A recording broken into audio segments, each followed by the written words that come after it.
Ассалаумалейкум, хурметлі Бош ilmiy методик марказ комиссия ағзалары һәм тыңлаушылар. Мен Қарақалпақ мемлекеттік университеті социал-полер кафедрасы басшылығы, философия ілімлері докторы профессор Бердимуратова Алима Карлыбаевна боламан. Бүгін сіздерге махарат дәрісіні философияда сана проблемасы деген бағдарда алып бараман. Менің сабақ беретін группаларымның һәммесі Қарақалпақ топарлары болғанлығы үшін махарат дәрісіні Қарақалпақ тілінде алып бараман. Философияда сана проблемасының ахметі неден ібарат дегенде, әзір Өзбекстан Республикасының рауажлану басқышларын алып қарайтын болсақ, біздер үшінші басқышта, инновациялық басқышта тұрмыз.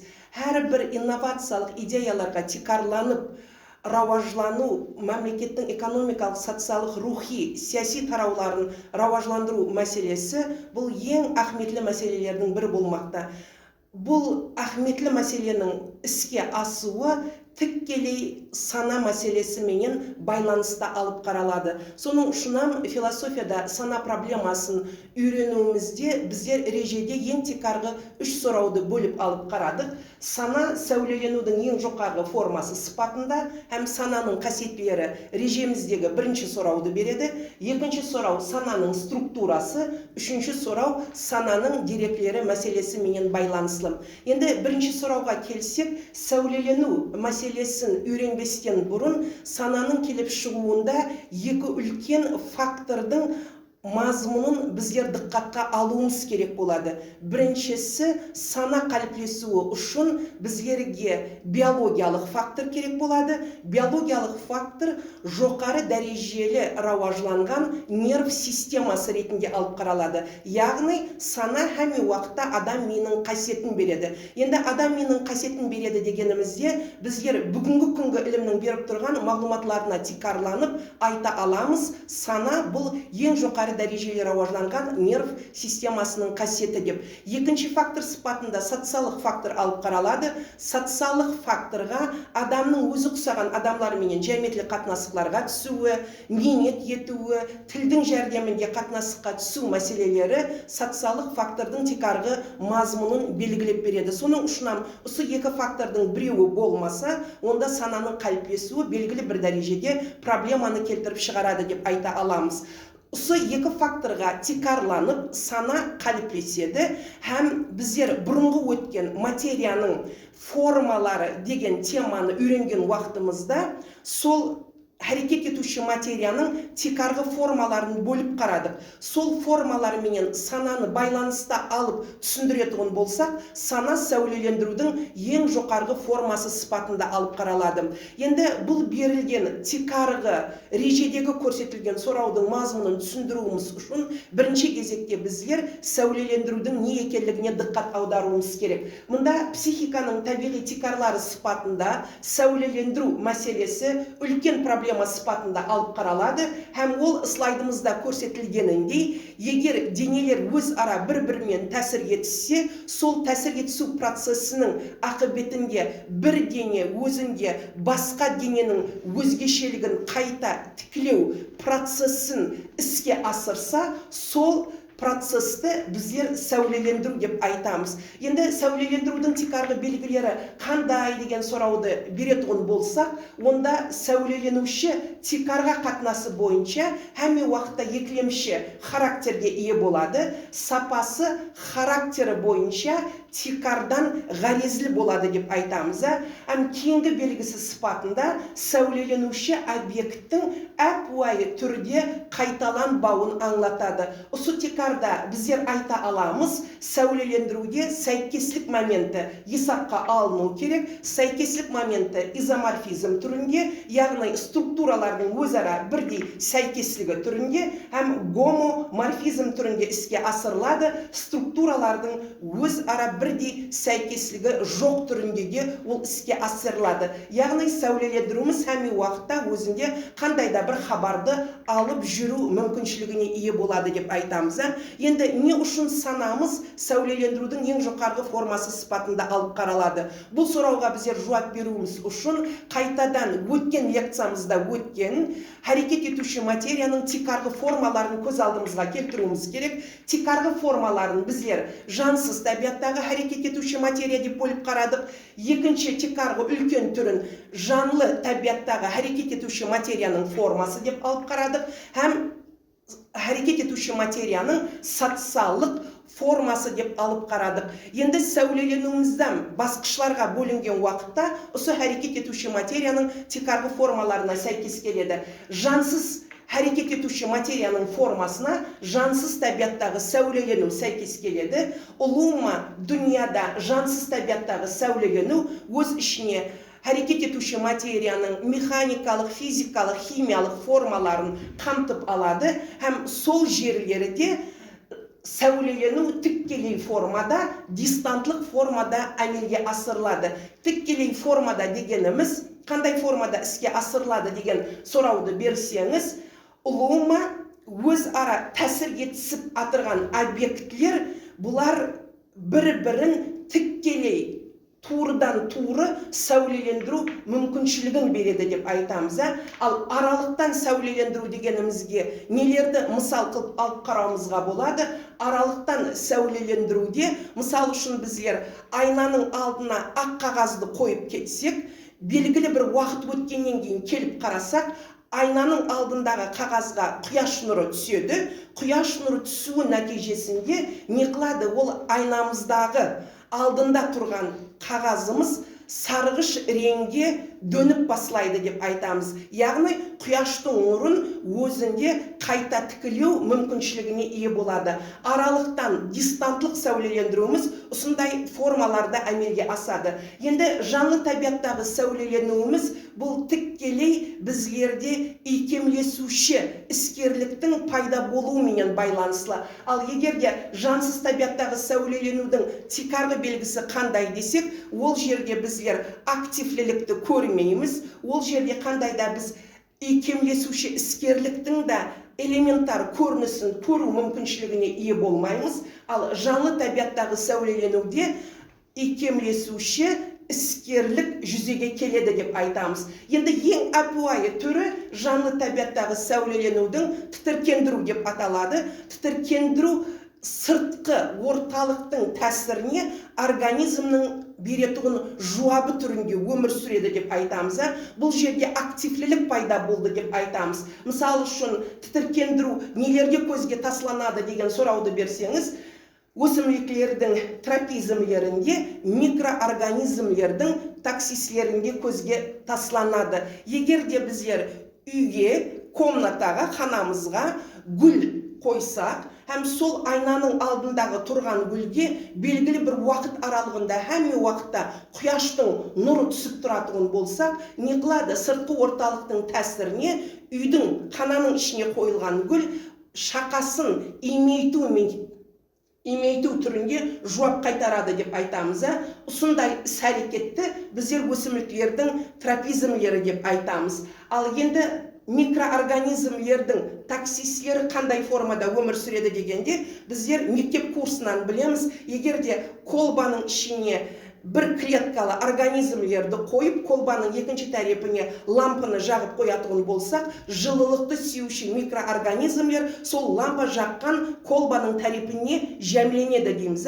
Не қылып атырыпты? Қайтадан сыртқы орталықтың тәсіріне организм өзінің әрекетшеңдігі менен жауап қайтарып атырыпты деп айтамыз. Енді жанлы табиғатта ұлыма психикалық іскерліктің пайда болуы менен, алға ілгерілеуі менен хайуанларда, жоғары дәрежелі рауажланған хайуанларда сезім, қабыл ету, елеслеу түріндегі сәулелендірудің формалары пайда болады. Мысалы үшін біздер сезімді алып қарайтын болсақ, сыртқы орталықтың нәрселерінің дара қасиетлеріне ұлыма хайуанлардың қайтаратығын жуабын бұл жерде көз алдымызға келтірсек болады деп айтамыз.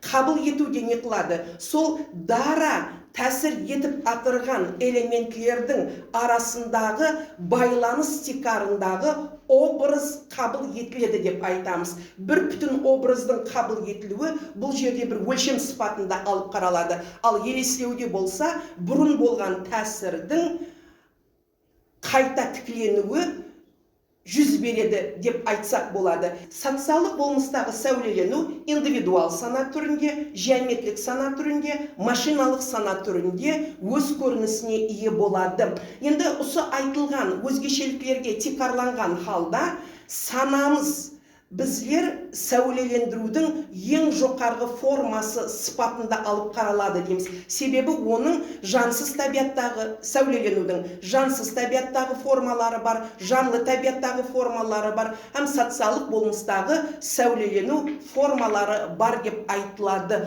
Осы берілген мазмұннан келіп шығып, сана сәулеленудің ең жоғарғы формасы деген жұмақты біздер қабыл ете аламыз. Енді индивидуалдық сана дәрежесінде, geometrик сана дәрежесінде, онан кейін машиналық сана дәрежесінде сана өмір сүрген уақытында қандай өзгешеліктерге ие. Индивидуалдық сана дәрежесінде біздер айтамыз, сананың өзінің мазмұнын ашуға қызмет ететін тикарлы белгілері бар деп айтамыз. Сондай бірінші белгісі сыпатында идеалдық характерге ие болу алып қаралады.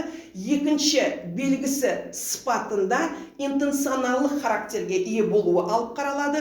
Үшінші белгісі сыпатында идеаторлық характерге ие болуы алып қаралады. Енді идеалдық мәселесіне байланыслы да философияда екі түрлі көзқарас бар. Идеалдықтың табиғаты бірінші көзқарас субъективистік характерге ие болады деген пікірді алға сүруші ілімпазлар бар. Олардың қатарына Дубровскийді, Нарскийді кіргізсек болады деп айтамыз. Олар мидегі сана белгілі бір уақыт аралығындағы болып атырған психикалық өзгерістерді сәулелендіреді деген жұмақты береді. Яғни санамыз бұл тек инсанның өзінің ойлау, пікірлеу процесі менен байланыслы болған халат деген жұмақты береді. Екінші көзқарас идеалдық бұл объективистік характерге ие болады деп айтады. Бұның ең ірі уәкілі, бұл көзқарастың ең ірі уәкілі Ильенков деген алым. Оның айтуы бойынша біздердің санамыз логикалық қандайда бір білімлердің қалыптасуы түрінде, адамның білуінің қандайда бір формалары түрінде өмір сүреді деген пікірді береді. Енді философиямен шұғылданушы алымлардың үлкен бөлігі сол Ильенковтың пікіріне қосылады. Яғни санамыз білімнің әрқилы формалары түрінде өмір сүру мүмкіншілігіне де ие болады, һәм қоршаған орталықты адамның білуі түрінде де өмір сүреді деген пікірлерді беріп басылайды деп айтамыз. Енді сананың екінші қасиеті интенционалдық характерге ие болу қасиеті. Интенционалдық дегеніміз латын тілінен аударғанымызда қарақалпақ тіліне бір нәрсеге ұмтылу дегенді аңлатады. Соның ұшынан дүниядағы нәрселерді инсан сәулелендірген уақытында ол сол нәрселерге мазмұнлық қандайда бір мәністі беріп басылайды. Нені сәулелендіріп атырыпты, қандай формада сәулелендіріп атырыпты деген сұрауларға берілетін оны жауап интенционалдық белгінің мазмұсын ашуға қызмет етеді деп айтамыз. Енді идеаторлық характерге ие болу қасиеті 1973 жылы Мегрелидзе деген ілімпаздың грузин алымының кітабында сөз етіледі. Һәм бұл әрбір инсанның, санаға ие инсанның дөретушілік қабілетке ие екенлігін көрсетеді. Яғни біздердің санамыз дөретушілік қабілетке ие. Екінші табиғатты дөретуге, ұлыма орталықта жоқ болған нәрселерді дөрету мүмкіншілігіне ие екенлігі хақында айтылады дейміз. Енді бұл жерде тағы да бір нәрсеге диққат аудару керек. Машиналық сананың қандай бүгінгі күні өзгешелікке ие екенлігіне. Енді бүгінгі күннің ілімінің беріп тұрған мағлұматына тикарланып, біздер жұмақ түрі тек бүгінгі ілімнің рауажлануына тикарланған алда айту мүмкіншілігіне иеміз, санамыз ол һәмме уақытта мақсетті белгілеушілік характерге ие. Жаңағы слайдтағы көрсетілген идеаторлық, идеаллық, онан кейін интенционаллық қасиетлерден қандай мазмұн келіп шығады деген сұрауды берсеңіз, біздер айтамыз, сана һәмме уақытта мақсетке бағдарланушылық характерге ие, мақсетті белгілеуші характерге ие дейміз. Ал бүгінгі күнгі компьютерлер болса, сол адам, инсан белгілеп берген мақсетті тек қана орынлаушы характерге ие. Орынлайды, соның ұшына мақсетті белгілемеу характеріне ие болғанлығы себеплі біздер машиналық сана дегенімізді қос тырнақтың ішіне алып жазып қойыппыз. Яғни машиналық сананың да мақсетін бүгінгі күні адам белгілеп береді, ал машина болса, сол белгіленген мақсет тикарында әрқилы операцияларды әмелге асыру мүмкіншілігіне ие болады деп айтамыз. Енді жоғарыдағы берілген мағлұматларға тикарланған халда сана дегеніміз не деген сұрауға тағы да бір анықтама беріп кетейік. Сана жоғары дәрежелі рауажланған нерв системасының қасиеті дедік. Сана сәулелендірудің ең жоғарғы формасы дедік. Енді санаға берілген тикарғы белгілерге арқа сүйеген халда айтсақ болады, сана жәметлік рауажланған адамға тиесілі психологиялық сәулелендірудің жоғары формасы мақсетлі ойлайтұғын менет іскерлігінің идеаллық тәрепі деп айтсақ болады. Мінекей осы берілген анықламаға тикарланған халда философияда сананың қайсы аспектлері үйренеді деген сұрауға біздер жауап қайтарсақ болады. Философия тарихындағы ойшылардың берген пікірлеріне тикарланған халда сана әме уақытта ол түсінілген болмысты аңлатады. Ямаса мен емеске қатынасын аңлатады. Жоғары дәрежелі рауажланған материяның қасиетін береді. Дүнияны сәулелендірудің жоғары формасы сыпатында алып қаралады. Материаллыққа қарсы идеалдық сыпатында түсіндіріледі. Һәм объективлік дүнияның субъектив формасы сыпатында алып қаралады дейміз. Қайсы философтың шығармасын алмайық, қайсы дәуірде жасаған философтың шығармасын алмайық, материяға анықлама берілген уақытында осы берілген аспектлердің белгілі бір бөлегі әме уақытта олардың ниеттерінде анализленеді десек болады. Енді екінші сұрауға өтеміз ереже бойынша сананың структурасы мәселесіне. Енді бұл структураны Иванов деген рус алымы берген. Ең сананы үйренген ірі ілімпазлар сыпатында Россиялы алымларды Спиркинді, Ивановты алып қарасақ болады. Енді біздердің әр біріміздің санамыз қандай құрамлық бөлеклерден тұрады деген сұрау әммені қызықтырса керек. Соның үшін әр біріміздің санамыз қандай элементтерден тұрады, бөлеклерден тұрады деген сұрауды берсек, Иванов мұна берілген сызылманы береді. Енді бұл санамыз нені аңлатады? Мұна 4 тикарғы бөлекті біздер тар мәністегі сана деп алып қарасақ болады. 1 деген сан жазылған бөлекті біздер санасызлық тарауы деп алып қарасақ болады. Тар мәністегі сананың үстіндегі 4 саны менен берілген бөлекті сана үсті деп алып қарасақ болады. Һәм шекарада берілген точканы біздер 5 саны менен белгілейміз, оны жоғары сана деп алып қарасақ болады. Енді сананың структурасын анализлеген уақытымызда біздер анализді тар мәністегі санадан басласақ, тар мәністегі сананың бірінші элементі денелік, сезулік компонент деп айтылады. Сананың денелік, сезулік компоненті деп айтылады. Оның тикарғы мақсеті сыпатында не алып қаралады? Оның тикарғы мақсеті сыпатында пайда, мәп алып қаралады. Қандай формаларда денелік, сезулік компонент біздерде өмір сүреді деген сұрауға біздер жауап қайтарсақ болады. Бағанағы сәулелендірудің табиғи баслаңғыш формаларын бұл жерде тағы да бір ядыңызға салып өтемен, әммемізде ол ұлымалық характерге ие, сезім, қабыл ету һәм елеслеу түрінде денелік, сезулік компонент біздерде өмір сүреді деп айтамыз. Енді барлығымыздың сезу органларымыздың мақсеті қандай бағдарда жұмыс істейді. Біздер пайданы көздеген халда, өздеріміздің мәпімізді көздеген халда, сол сезім, қабыл ету, елеслеу деген мазмұнды өздерімізде пайда етеміз, рауажландырамыз, оны қандай да бір мазмұлық мәнісіменен байтамыз деп айтамыз. Екінші элемент сипатында логикалық түсініктілік компонент алып қаралады. Бұл логикалық түсініктілік компоненттің тикарғы мақсеті сипатында шынлыққа ерсу алып қаралады. Ал қандай формада ол өмір сүреді деген сұрауға біздер айтамыз, түсінік, пікір, ой жумағы түрінде өмір сүреді дедім. Бағана жоғары рауажланған хайуанларда мен айтып едім, элементар образлы ойлаудың бір қандай да бір көрінісі өмір сүреді дедім.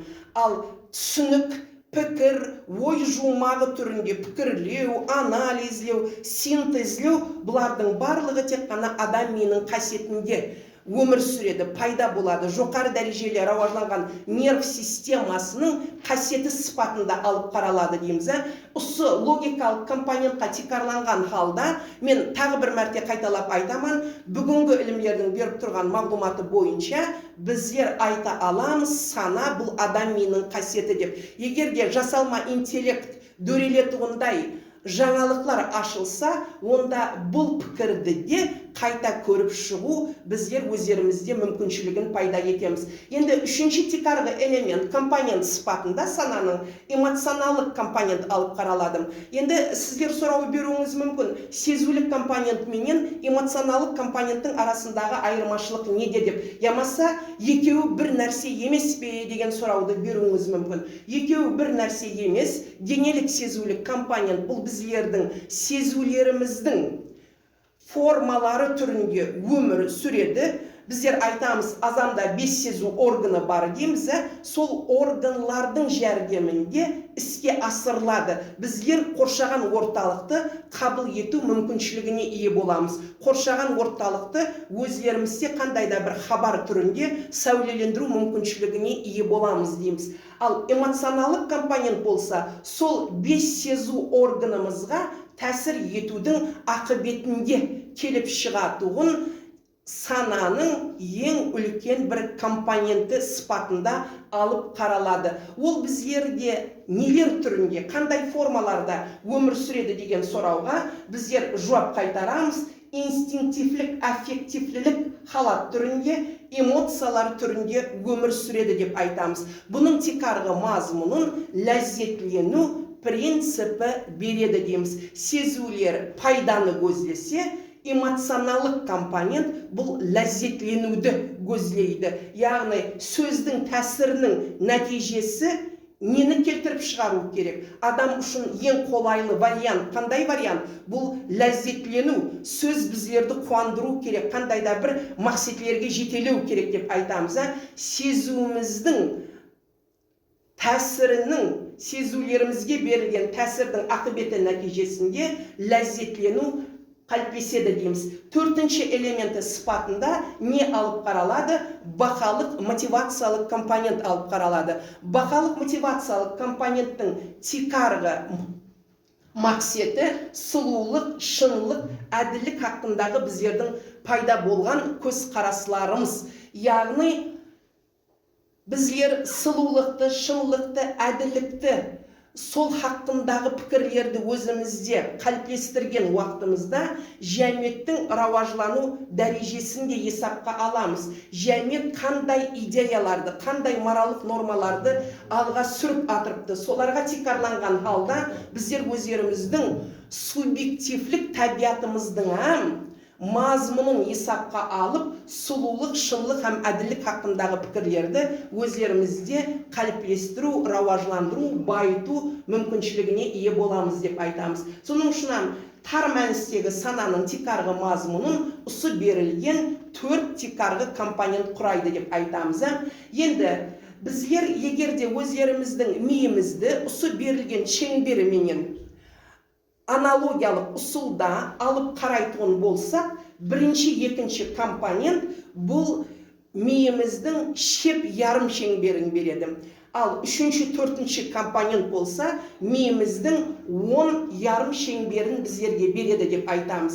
Соның ұшынан шеп ярым шеңберде қандай элементлер тұрыпты, қандай компонентлер тұрыпты. Сол себеплям шеп ярым шеңбері мидың жақсы рауажланған адамларда логикалық пікірлеу жақсы рауажланады деген пікірлерім күнделікті сана дәрежесінде айтылады біздерге. Ал енді үшінші, төртінші компонентлер оң ярым шеңберде мидың жайласатығын болса, сол үшінші, төртінші компонентлер рауажланған адамларда мынау кеңістікті сәулелендіру, музыкаға деген ұқыптылық, искусствоға деген ұқыптылық, солар жақсы рауажланады деген пікірлерді біздер күнделікті санада, жәйметлік санада есітсек, қабыл етсек болады деп айтамыз.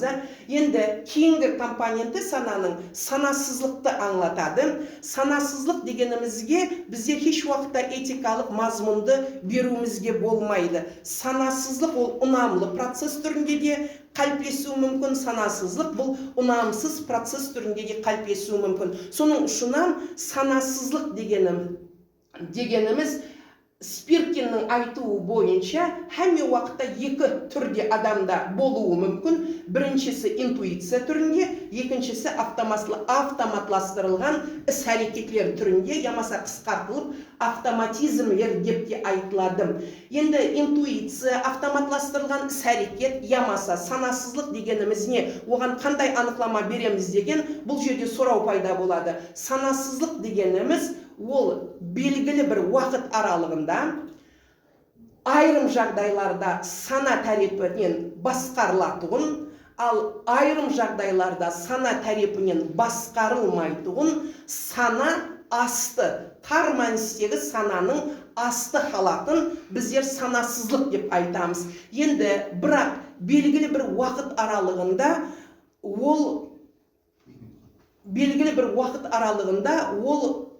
не қылады? Қоршаған орталықты сәулелендіргенде тар мәністегі сана тарапынан басқарылуы мүмкін. Енді бұл басқарылатұғын халат кейін ала уақыт өткеннен кейін санасызлыққа түседі де әдеттегідей мінез құлықты, әдетке айланған іс-әрекетті келтіріп шығарады. Бұны біздер автоматластырылған іс-әрекет деп айтамыз. Ал енді айрым жағдайда басқарылмайды ол тар мәністегі сана тарапынан дегенмен пікірді бердім. Басқарылмайтұғын халат бұл қандай халат? Басқарылмайтұғын халат бұл интуиция халаты деп айтамыз. Дыққатменен қарайман дегенді аңлатады, бірақ ол еш уақытта сана тарапынан басқарылмайды деп айтылады. Енді санасызлығымыз осы айтылған мазмұнға текарланған халда қандай белгілерге ие болады деген сұрауға біздер слайдтағы көрсетілген белгілер текарында жауап береміз. Логикалық емес, образлы, визуаллық, иконикалық характерге ие болады, белгілер байланысының еркінлігін тәминлейді, иррационалдық характерге ие, һәм бір уақыттың өзінде іске асады деп айтылады.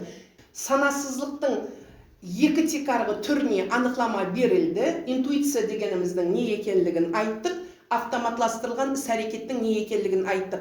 Енді сол автоматластырылған іс-әрекетлеріміз нелерде көзге тасланады, қандай оған мысалларды келтіруімізге болады деген сұрауға диққатыңызды аударайын. Біздер дәслебінде музыка шертіп үйренеміз. Дәслебінде ол тар мәністегі сана тарапынан басқарылады. Біздер диққатымызды бір жерге жамлеп, ноталарды үйреніп шертіп баслаймыз. Белгілі бір уақыт өткеннен кейін біздер ноталарға қарамай шертетұғын халатқа келеміз. Бұл автоматластырылған іс-әрекеттің мысалы ретінде алып қаралса болады. Екіншіден машиналарды айдаймыз. Дәслеп рульге отырған уақытымызда біздер саналы түрде машиналарды басқарамыз. Ал кейін машинаны жүргізіп үйренгенімізден кейін, айдап үйренгенімізден кейін машинаны басқару әдеттегідей іс-әрекетке айланады. Яғни ол автоматластырылған іс-әрекетке айланады дейміз. Енді интуицияға мен сіздер бұның мазмұнын кеңінен түсінуіңіз үшін Отто Вейнингер деген жас ілімпаздың австриялы ілімпаздың «Пол и характер» деген кітабын оқуды сіздерге ілтимас қылған болар едім. Себебі сол кітабында ол интуицияның рауажлану өзгешеліктеріне, тәсір ету майданына кең диққатын аударып, мысаллардың жәрдемінде анализлейді. Соның айтуы бойынша интуиция хаял адамларда жақсы рауажланған болады. Яғни олар сезеді, бірақ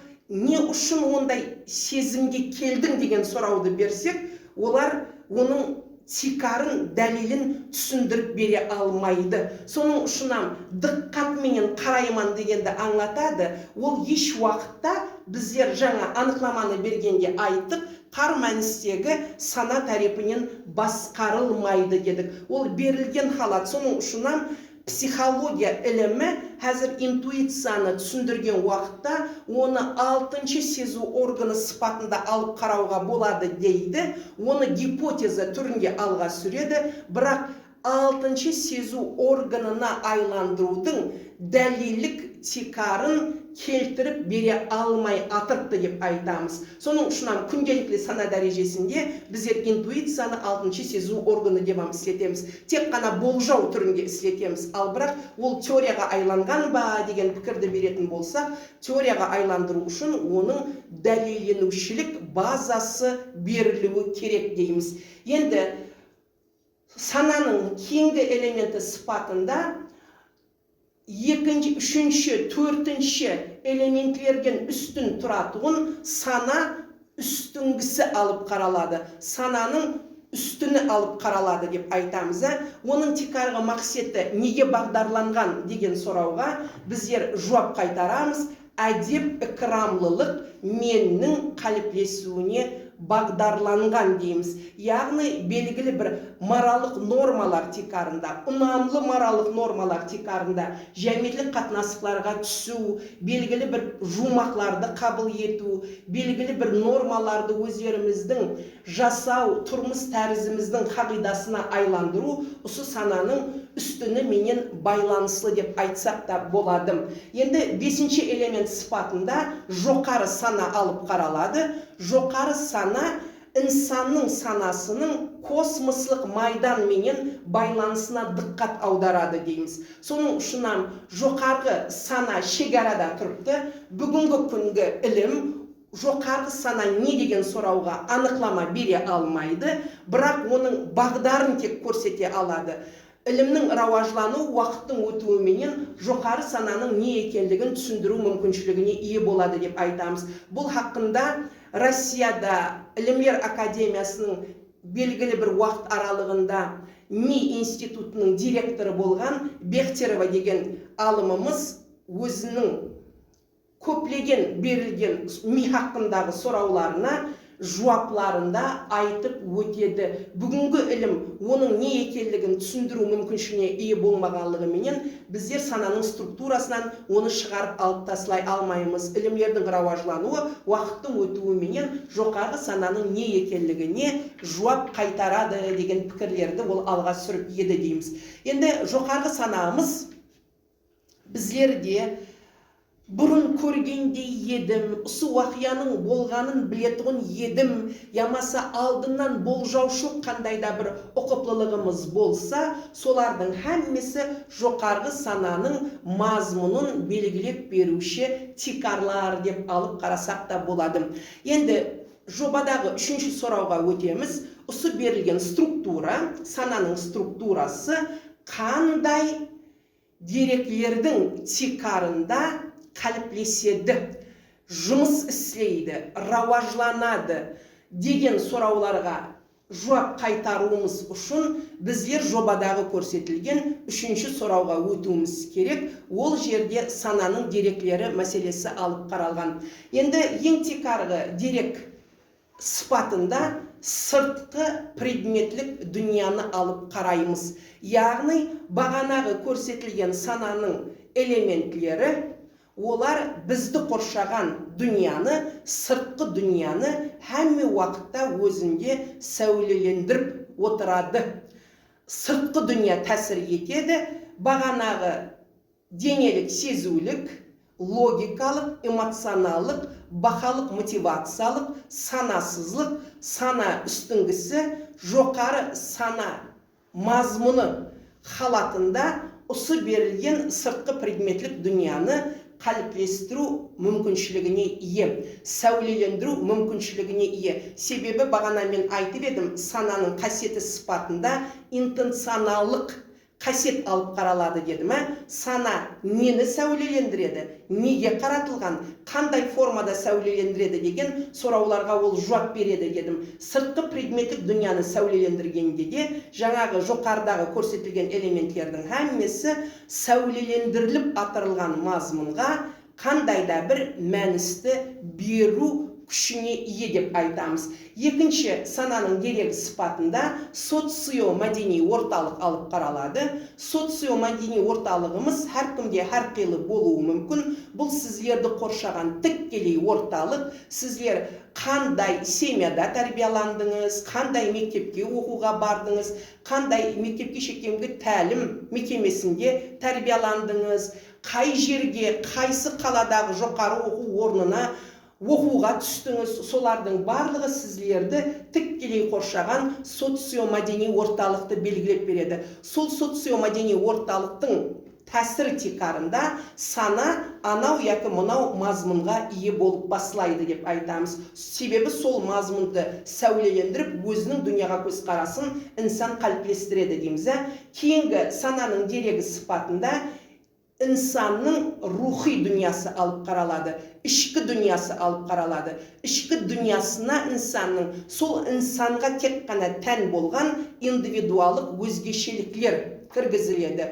Оның ядының жұмыс істеуі, оның диққатының қалыптасуы, оның түсініктерде, пікірлерде, жұмақларда қоршаған орталықты сәулелендіру ұқыптылығы қандай, тәжірибесі қандай, көнілікпесі қандай, қияллану процесі қандай, солардың барлығы индивидтің рухи дүниясын береді деп айтамыз. Кейінгі сананың дерегі сипатында жоғары нерв системасы алып қаралады. Енді бұл жерде біздер миды бір физиологиялық орган сипатында қандай өзгешеліктерге ие болады, соны диққатқа алуымыз керек болады. Себебі голландиялы ілімпазлар эксперимент өткереді. Олар бірінші классқа баратын балаларды екі группаға бөледі. Бірінші группаның ата-анасына айтады, сіздер азанда мектепке балаларыңызды күзетіп шығарып салған уақытыңызда олардың қарнын тойдырып жіберің дейді. Ал екінші группаның ата-анасына айтады, сіздер қолына пұлды беріп, сол мектептен ауқат алып жерсең деп жіберің деп айтады. Эксперименттің нәтижесінде голландиялы ілімпазлар сондай жұмаққа келеді. Үйінен ауқат жеп кеткен балалардың үлгерушеңлігі үйінен ауқат жемей шыққан балалардың үлгерушеңлігіне салыстырғанда жоғары нәтижені береді. Ауқат жемей шыққан балалардың әммесі күні бойы қай жерден ауқатлансам екен деген проблеманың атрапында ойланады. Тамағын тойдырып келген балалардың ойлау, пікірлеу процесі қандай дегенде, олар отырып тиянақлы түрде сабақты өзлестіреді, беріліп атырылған темаларды қабыл алады, керекли болған жұмақларды шығару мүмкіншілігін өздерінде тәрбиелайды деп айтамыз. Соның ұшынан жоғары нерв системасынан біздер сананың қалыптасуында есапқа алуымыз керек. Аш қарынға инсан бір бағдарда ойлайды, тоқ қарынға инсан екінші бағдарда ойлау мүмкіншілігін өзінде пайда етеді деп айтамыз. Һәм бағана сананың структурасын берген уақытымызда біздер ең жоғарғы төбесінде жоғарғы сана болады деген пікірді айтып едік. Сол жоғарғы сананың бағдары рауажлану неге көзге тасланады дегенде, инсанның космос менен, әлем менен байланысы бағдарында көзге тасланады. Яғни космослық информациялық майданда сананың мазмұнының қалыптасуына өзінің тәсірін тигізеді деп айтсақ болады. Неге осы айтылған мазмұнлардың текарында біздер сананың бүгінгі күннің ілімінің берген мағлұматларына текарланып, сәулелендірудің ең жоғарғы форма екенлігін, адамның қасиеті екенлігін, объективлік дүнияның субъективлік образы екенлігін анықтама түрінде қабыл алу мүмкіншілігіне ие болдық деп жұмақ шығарсақ болады. Диққатларыңыз үшін рахмет.